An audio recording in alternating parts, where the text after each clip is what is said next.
The modern washing machine is a trap. You are paying $1,200 for a plastic drum, a circuit board that costs $400 to replace, and a warranty engineered to expire before the bearings do. In 18 years of appliance repair, I have watched families throw out machines that looked fine, machines that cost more to fix than to replace, because the manufacturer made sure of it. But 5 machines were built before that logic took over, built so honestly, so over-engineered, that their owners are still running them decades later without a single service call. Today, I am counting down all 5. If you want a washer that never quits, you cannot ignore these. Let's get into it. Number 5 is the old Kenmore 70 series. I know what you're thinking. Kenmore is a Sears brand, and Sears is gone. But hear me out from a repair technician's perspective. I had a client named Barbara, a retired school teacher, who brought a 1991 Kenmore 70 series into my shop because it had started making a noise. That machine was 31 years old. She had run 3 loads a week through it since she bought it new. The repair that day cost $14. A worn lid switch. That was it. 31 years, $14. The stigma is that it's old and parts are impossible to find. But here is what most people miss. The Kenmore 70 series from this era was built by Whirlpool on a commercial-grade platform, and it used the same direct drive motor system Whirlpool was installing in coin-operated laundromats. There are no belts to snap, no carbon brushes to wear down, no control board to corrupt. The motor connects directly to the transmission through a single plastic coupling, a $20 part. And that coupling is the only component that ever wears out. While a modern machine might need a $350 control board replaced at year 6, this machine's entire drive system can be rebuilt for under $30 in an afternoon. That is not an accident of age. That is a different philosophy of engineering. For the average buyer, here is your insider check. Look for the 70 series or 80 series badging, and confirm it has a mechanical dial timer instead of an electronic control panel. The dial means 0 circuit boards. A clean example runs between $75 and $200 at a used appliance dealer. Spend $40 more on a new lid switch and inlet valve while you are at it. You are not buying a washing machine. You are buying independence from the service call. But if you want something with more industrial history and a deeper engineering pedigree, the next machine on this list was built for commercial laundries before it ever saw the inside of a house. Number 4 is the GE Filter-Flo. This machine has a reputation among appliance technicians that almost nobody outside the trade ever hears about. I had a client named Roy, a retired plumber, who found a 1979 Filter-Flo at an estate sale for $60. He ran it as his household washer for 11 years after that.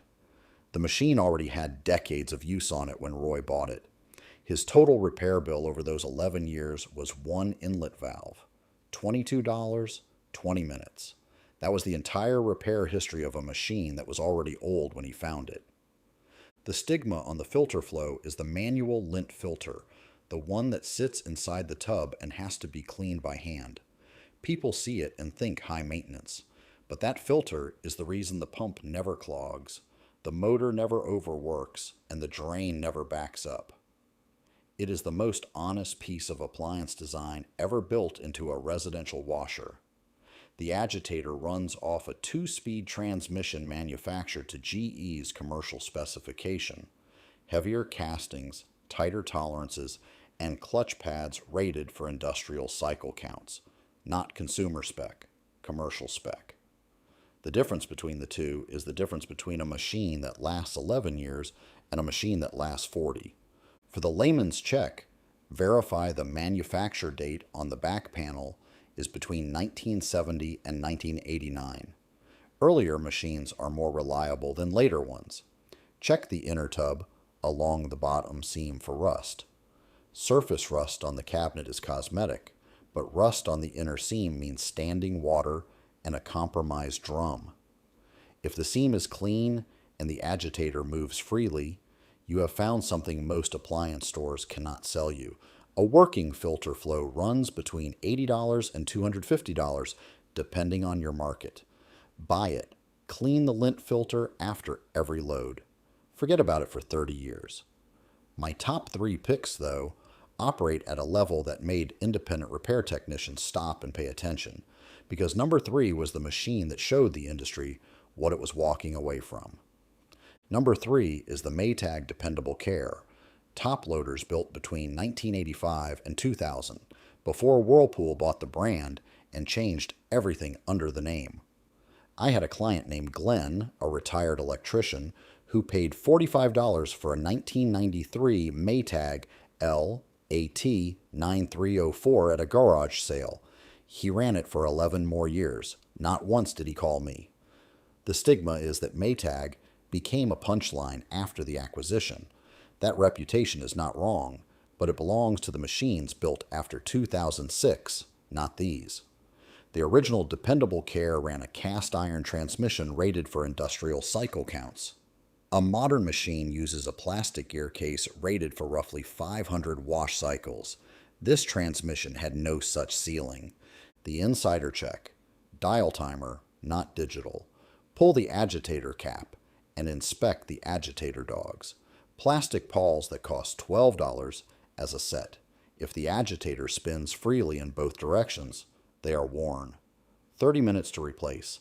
A clean, dependable Care runs between $100 and $300.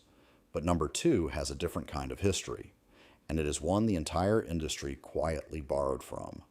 Number 2 is the Whirlpool Direct Drive, produced from roughly 1982 through the early 2000s and sold under the Whirlpool, Kenmore, Estate, and Roper names. I had a client named Dennis, a long-haul truck driver who inherited his mother's 1988 Whirlpool top loader. He ran heavy, oil-stained work clothes through it twice a day for 9 years. The motor eventually wore out. Replacement cost $67. Dennis is still running that machine. The stigma is that it came in too many versions to trust. But here is the mechanic's truth. Whirlpool designed the direct drive specifically to eliminate every failure point in the belt-driven machines it replaced. No belt, no pulley, no motor mount cracking under load. The motor connects to the transmission through one coupling. 6 moving components in the entire drive system. 6. A current front loader has over 40. That is not an improvement. That is a liability. The buyer's check. Look for model numbers beginning with LA, LXR, or WTW. Run it through a full cycle. It should hum evenly, nothing else. A drive coupling costs $9. If you hear grinding during agitation, that is your answer. A clean direct drive runs between $75 and $200. Buy one, replace the coupling as preventive insurance, and forget the laundry room exists. And number 1 is the Speed Queen top loader. Commercial residential models built before 2018. No other appliance company in this country has ever refused to build to a price point the way Speed Queen has. Every other brand found its breaking point. Speed Queen never did. I had a client named Carol, a property manager who ran Speed Queen machines in a coin laundromat for 16 years. When she retired, she brought 2 home. Each machine had over 25,000 cycles logged. Her full repair record for 16 years. 1 door latch, 1. Speed Queen installs the same commercial spec transmission, stainless steel tub, and belt and brake assembly in its residential machines as in its coin-operated equipment. Not an adapted version, not a consumer-grade variation, the same parts. There is no price point engineering here. There never has been. For the insider check, look for TR5 or TC5 series models. Inspect the belt for any cracking along the edge. Press on it firmly. It should push back with resistance. If you find a TR5 or TC5 in good shape, spend $600 if you have to. That is the last washing machine purchase you will ever make. And here is what that number actually means. While your neighbor is making an $800 repair call on a machine that cost $1,400 3 years ago, and the one before that, and the one before that, you are done. You opted out of that cycle the day you bought this machine. The planned obsolescence, the proprietary control boards, the bearings engineered to last just past the warranty, none of that touches you. These 5 machines are what the appliance industry looked like before it decided longevity was a liability. Don't let the touchscreen panels and the Wi-Fi connectivity fool you. These 5 are the only ones I would trust with the job.